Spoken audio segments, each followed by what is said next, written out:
Bonjour à toutes et à tous. Merci à vous d'être venus de nouveau aussi nombreux à l'appel de l'intersyndicale nationale ce jeudi 16 février. 5e jour de mobilisation pour exiger du gouvernement qu'il retire sa réforme des retraites. À Tarbes, aujourd'hui, vous êtes au moins 8000.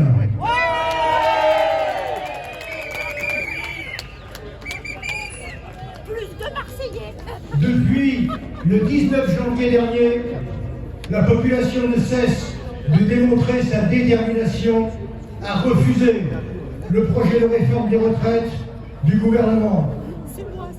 Nous n'avons jamais été aussi nombreuses et nombreux à cesser le travail sur autant de journées rapprochées de grèves et de manifestations. Nous n'avons jamais été aussi nombreuses et nombreux à nous retrouver pour défendre notre avenir et notre protection sociale. Au fil des semaines, de nombreux sondages démontrent une hausse de ce rejet massif, puisque désormais plus de 7 Françaises et Français sur 10, près de 9 salariés sur 10, se disent opposés au projet de réforme.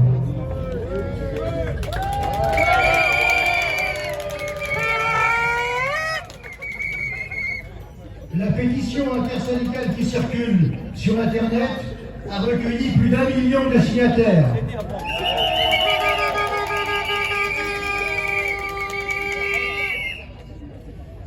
Un mouvement social d'une ampleur inédite est donc ancré dans le paysage social. Un mouvement qui fait sens pour nous et nous donne une force inouïe, une force qu'il faut encore développer face à l'obstination d'un gouvernement aux abois qui, d'ores et déjà, a perdu la bataille de l'opinion.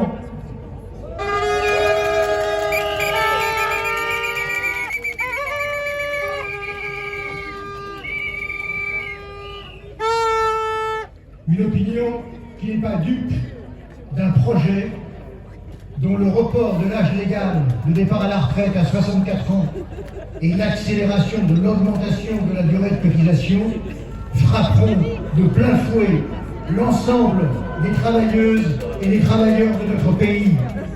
Une opinion qui sait jusqu'à quel point la réforme annoncée renforcera encore les inégalités entre les hommes et les femmes, fragilisera davantage celles et ceux qui ont commencé à travailler tôt dans leur vie, les plus précaires d'entre nous, dont l'espérance de vie est inférieure au reste de la population, celles et ceux dont la pénibilité des métiers n'est toujours pas reconnue à sa juste valeur, celles et ceux qui ne sont déjà plus en emploi, bien avant d'atteindre l'âge légal de leur départ en retraite.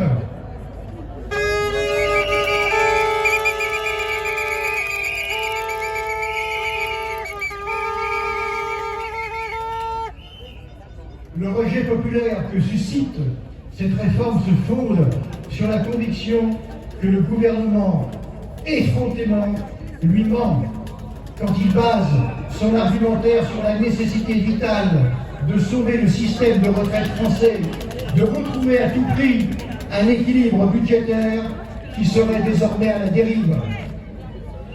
Beaucoup d'entre nous ont bien compris que ce n'est pas la question. Il n'y a pas de menace budgétaire aujourd'hui sur le système français, ni dans 10 ans, ni dans 20 ans, ni même dans 30 ans. Le mythe du sauvetage du système est usé, plus personne n'y croit. Ce gouvernement reste seul, sans légitimité, arc-bouté sur un projet qu'il n'a jamais pris la peine de discuter avec nos organisations syndicales, ignorant justement leurs propositions portant sur l'équilibre financier du système. Olivier Véran, porte-parole du gouvernement.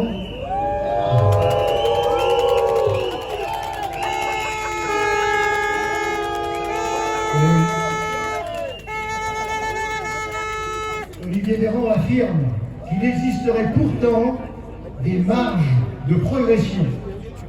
Lesquelles? Manifestement pas à propos de la nécessaire évolution des cotisations sociales ou de la restauration de la cotisation patronale pénibilité supprimée en 2017.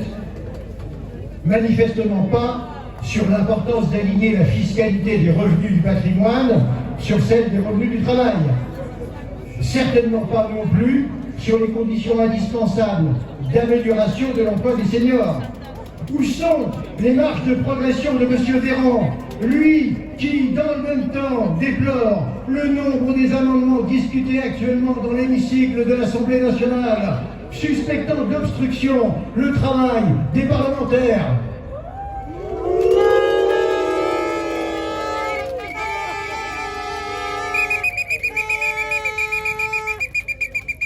Sûrement, dans la timide ouverture de la Première ministre concernant l'âge de départ en retraite de certaines carrières longues, concession toute relative destinée en réalité à lui assurer le vote du parti LR en faveur de son texte.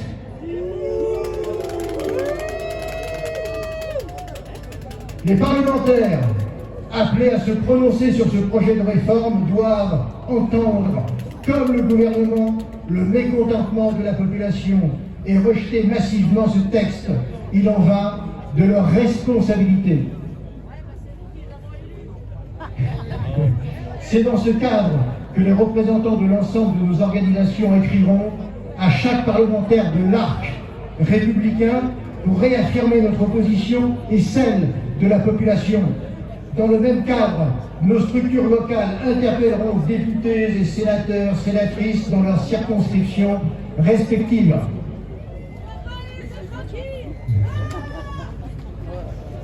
Finalement, avec la question de l'avenir de notre système de retraite, c'est la question du travail lui-même qui se pose désormais.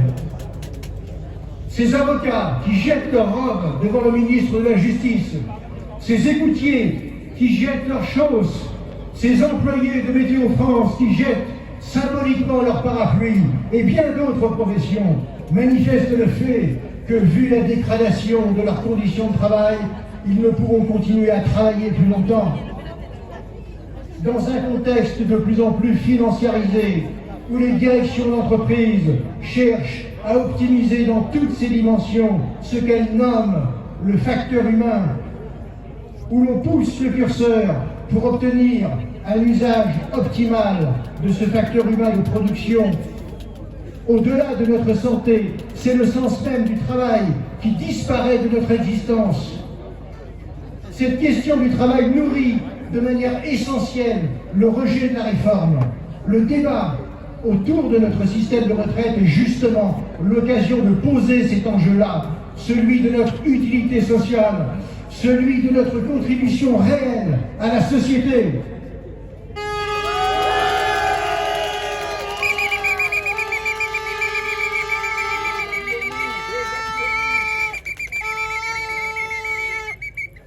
Si, malgré tout cela, le gouvernement et les parlementaires restent sourds à la contestation populaire, l'intersyndicale appellerait sans hésitation travailleuses et travailleurs, jeunes et retraités, à durcir le mouvement en mettant la France à l'arrêt dans tous les secteurs professionnels le 7 mars prochain.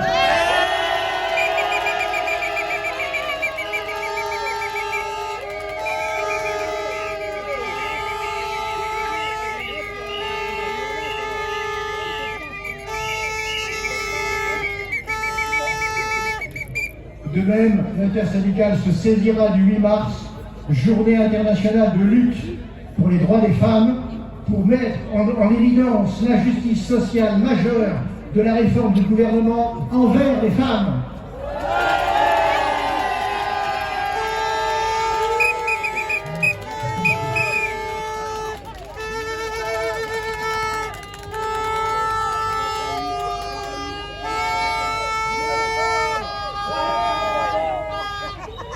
Dès ce soir, l'intersyndicale nationale se réunira. D'ici là, elle appelle le gouvernement à retirer son projet de loi et les parlementaires à prendre leurs responsabilités face au rejet massif par la population de ce projet injuste est brutale.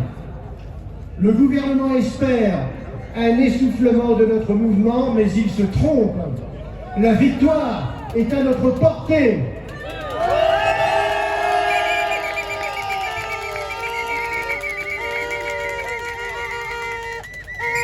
Mobilisons-nous, rassemblons-nous partout où c'est possible pour construire la riposte à la hauteur du danger que représente pour nos retraites ce projet de réforme. Grâce à notre nombre, grâce à notre détermination, grâce à notre unité, nous pouvons gagner. Merci à vous.